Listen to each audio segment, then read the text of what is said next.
Praise the Lord. இன்றைய நாளுக்குரிய வேத வசனம் மார்க் 9வது அதிகாரம் 23வது வசனம். இயேசு அவனை நோக்கி, நீ விசுவாசிக்க கூடுமானால் ஆகும், விசுவாசிக்கிறவனுக்கு எல்லாம் கூடும் என்றார். அன்புக்குரியவர்களே, இந்த அருமையான காலை வேளையிலே அருமை நாதர் இயேசு கிறிஸ்துவின் இனிய நாமத்தில் உங்களை வாழ்த்துகிறேன். கர்த்தர் தந்த அருமையான வசனத்திற்காய் நன்றி செலுத்துவோம். பாருங்கள், இயேசு அவனை நோக்கி நீ விசுவாசிக்க கூடுமானால். நம்முடைய வாழ்க்கையிலே இருக்க வேண்டிய மிகவும் முக்கியமானது விசுவாசம். காரணம், விசுவாசம் என்பது நம்பப்படுகிற உறுதி, காணப்படாத நிச்சயம் என்று சொல்லி நாம் பார்க்கிறோம். இந்த இடத்திலே பாருங்கள், அவனுடைய வாழ்க்கையிலே அவனுடைய சிறு வயது முதல் அவனை தொடர்ந்த ஒரு அசுத்த ஆவி அவனுடைய மேலே காணப்பட்டது. அந்த இடத்திலே அந்த தகப்பனுடைய ஒரு நீங்கள் அதில் அந்த வார்த்தையிலே சொல்லப்பட்டிருக்கிறது, இவனுக்கு நீர் ஏதாகிலும் செய்ய கூடுமானால் எங்கள் மேல் மனதிறங்கி எங்களுக்கு உதவி செய்ய வேண்டும் என்று.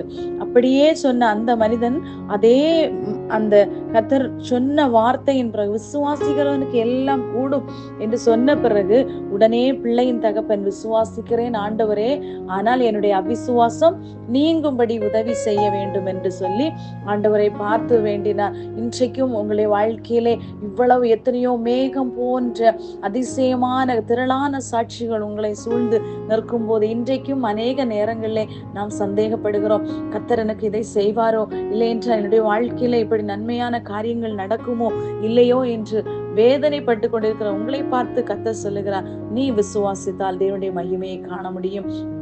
காரணம், விசுவாசம் என்பது ஒரு மிகப்பெரிய ஆயுதம். நம்முடைய ஜெபம் என்பது ஒரு பெரிய ஆயுதம் என்று சொன்னது போல, அதே போல முழு நிச்சயத்தோடு நாம் நம்பிக்கை வைப்பது, அவர் மாத்திரமே நம்மை விடுவிக்க வல்லமையுள்ளவர், வேறு ஒருவருக்கும் அந்த அதிகாரம் கொடுக்கப்படவில்லை. அன்புக்குரியவர்களை, அவரை சார்ந்து கொள்ளும் போது, அவரில் விசுவாசிக்கும் போது, பாருங்கள், சாத்ராக், மேஷாக், ஆபேத்நேகோ அந்த தீயிலே இட்ட போது சொன்னார்கள், விடுவியாமற் போனாலும் நாங்கள் அந்த பாகாலை பணிய மாட்டோம் என்று அவர்கள் தங்களுடைய காரியத்திலே அவர்கள் உறுதியாய் பற்றி கொண்டார்கள்.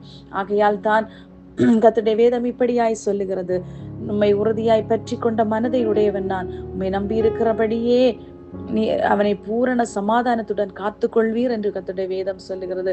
நாம் முழு நம்பிக்கையும் கர்த்தரிடத்தில் இருக்குமாயின் நமக்கு பூரண சமாதானம் இருக்கும். அன்புக்குரியவர்களே, இன்றைக்கு சமாதானம் இல்லாத நிலைமையிலே, சூழ்நிலையிலே, ஏதோ ஒரு விஷயத்திற்காக வேண்டி பாரப்பட்டு கொண்டிருக்கிறவங்களை பார்த்து கர்த்தர் சொல்லுகிறார், நீ விசுவாசித்தால் தேவனுடைய மகிமையை காணப்பட முடியும். அதுபோல விசுவாசிக்கிறவனுக்கு எல்லாம் கூடும். God bless you all.